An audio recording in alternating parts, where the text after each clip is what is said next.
High বন্ধুরা, আমি সাগরিকা চলে এসেছি তোমাদের সামনে একটা রেসিপি নিয়ে। রেসিপিটা অনেক পুরনো, যেহেতু আমরা বাঙাল তাই জন্য আমাদের বাড়িতে এই রেসিপি হয় না। এটা আমাদের নিয়মে নেই। এটা হচ্ছে গোটা মুগ ভেজানো রয়েছে, মা এটা ভিজিয়ে রেখেছে সারা রাত। বুঝতেই পারছো কি রান্না হবে। আর এখানে হচ্ছে কড়াইশুঁটি ছাড়িয়ে রেখেছি, রাঙালু কেটে রেখেছি, শিম রয়েছে, এখানে রয়েছে পালং শাক শিশালা, বেগুন রয়েছে গোটা, এটাকে কেটে নিয়েছি, বেগুন বেশি দিচ্ছি না, অল্পই। গোটা আলু ভালো ভালো করে ধুয়ে নিয়েছি, ছাড়ালে হবে না। আর এদিকে হচ্ছে বোটা সমেত কাঁচা লঙ্কা। মধ্যে মশলা লাগবে হচ্ছে হলুদ, নুন, চিনি আর জিরে বাটা আর মৌরি বাটা। এই হচ্ছে আজকের রেসিপিতে লাগবে।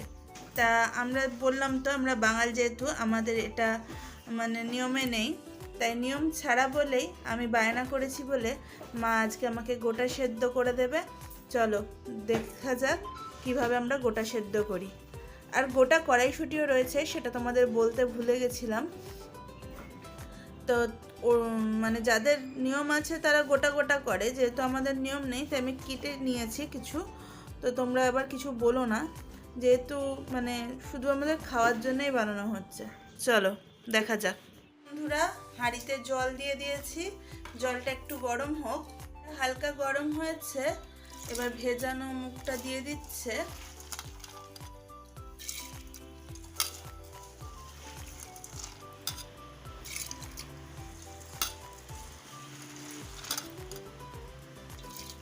ভেজানো মুগটা কিন্তু দিয়ে দিল জল গরম হয়েছে বলে। এরপরে সাথে সাথে সব জিনিসই দেবে একটু পরে। হয়ে গেছে, এই দেখো আলুগুলো দিয়ে দিচ্ছে, কারণ এগুলোও সেদ্ধ হতে টাইম লাগবে। গোটা গোটা আলুগুলো এর মধ্যে দিয়ে দেওয়া হচ্ছে।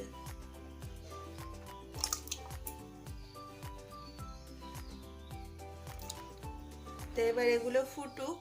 বন্ধুরা দেখো, আমাদের কাছে একটা বেগুন হয়েছে। তা বেগুনটা গোটা সেদ্ধ করছি, হঠাৎ মনে পড়লো বেগুনটাকে পেরে নিই। তা আমরা তো গ্রামে থাকি না, আমরা শহরেই থাকি, কিন্তু তবুও বেগুনটার বড় হতে দরকার নেই, আমরা পেরেই নিই। এরপরে হয়তো বাড়তি হয়ে যাবে, কি দরকার। আর বেগুনটা অনেক কাটাও হয়েছে, মা ছিঁড়ে নিচ্ছে। আমাদের তো ছেঁড়ার কায়দাও নেই। এই দেখো হাতে, দেখো এই দেখো, আবার বেঁকা হয়েছে বেগুনটা। চলো বেগুনটা নিয়ে যাই, নিয়ে গিয়ে দেখো বন্ধুরা, বেগুনটার মধ্যে কত কাটা দেখেছো? বুঝতে পারছি না, কিন্তু হেবি শক্ত, তাই ছিঁড়ে নিয়েছি। খাওয়া হয়ে যাক, পরে আরও হবে, ফুল আসছে। চলো এটা গোটা সেদ্ধর মধ্যে দিয়ে দিই। বন্ধুরা, ওই কলাইটা আর হচ্ছে আলুগুলো ফুটে এসেছে। এবার মা হচ্ছে রাঙালুগুলো দিয়ে দিচ্ছে। তোমরা আবার বলো না, আমাদের কিন্তু একটা কোনো নিয়ম নেই, আমরা নিয়ম ছাড়াই খাচ্ছি। শিম দিয়ে দিল। এবার তার সাথে হচ্ছে পালং শাকটা দিয়ে দিচ্ছে।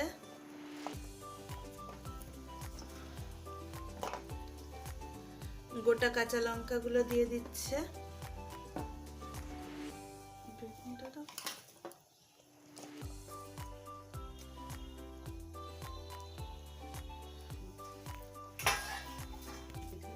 কড়াইশুঁটিগুলো দিয়ে দেওয়া হচ্ছে।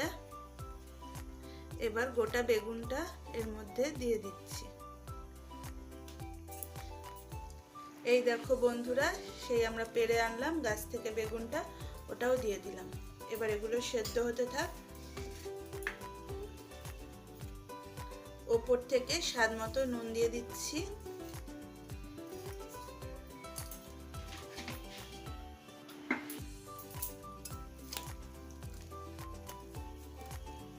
এগুলো ফুটুক, তারপরে তোমাদের দেখাচ্ছি। চলো বন্ধুরা, জিরে আদা আর মৌরি বাটা হচ্ছে, মা আদাটা থেতো করে নিচ্ছে। এই দেখো বন্ধুরা, কি সুন্দর ফুটে উঠেছে। সব তরকারি হালকা হালকা সেদ্ধ হচ্ছে, যেহেতু কালার দেখো চেঞ্জ হয়ে গেছে, দেখেছো? এবার হলুদ দিয়ে দিচ্ছি সামান্য,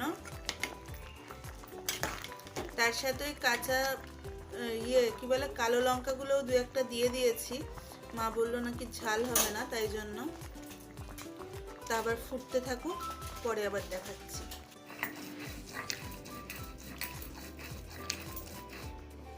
বন্ধুরা কতটা মজে গেছে।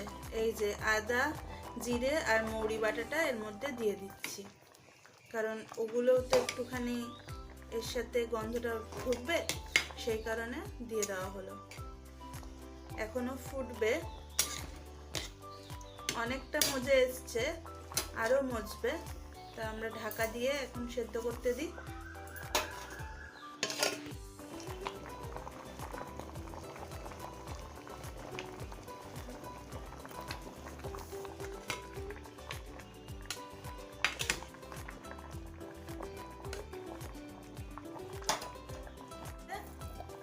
দেখো বন্ধুরা ফুটে উঠেছে। তা মা ওপর থেকে চিনি দিয়ে দিচ্ছে, সামান্যই দিল, কারণ আমরা বেশি চিনি পছন্দ করি না, মানে স্বাদ মতো যতটুকু লাগে।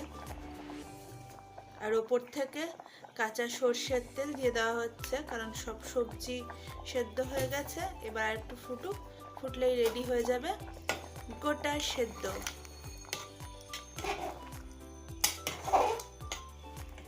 বন্ধুরা দেখো রেডি হয়ে গেছে আমাদের গোটা সেদ্ধ। এখনো ঠান্ডা হলে আরো বেশি ভালো লাগবে, তো গরম গরমই তোমাদের দেখিয়ে দিলাম। চলে গেছে গোটা সেদ্ধ, দেখেছো? ঘটিদের খাবার আর বাঙালদের খাবার কে বলেছে? সব কিছুই সবাই খায়। তা আমরা রেডি করে ফেলেছি গোটা সেদ্ধ। চলো এবার খেয়ে দেখার পালা, খেয়ে দেখবো। তো আজকের মতো ভিডিওটা এখানেই শেষ করি। যদি ভালো লেগে থাকে তাহলে লাইক করবে, কমেন্ট করবে, শেয়ার করবে, আমার চ্যানেলটার সাথে থাকবে। ধন্যবাদ।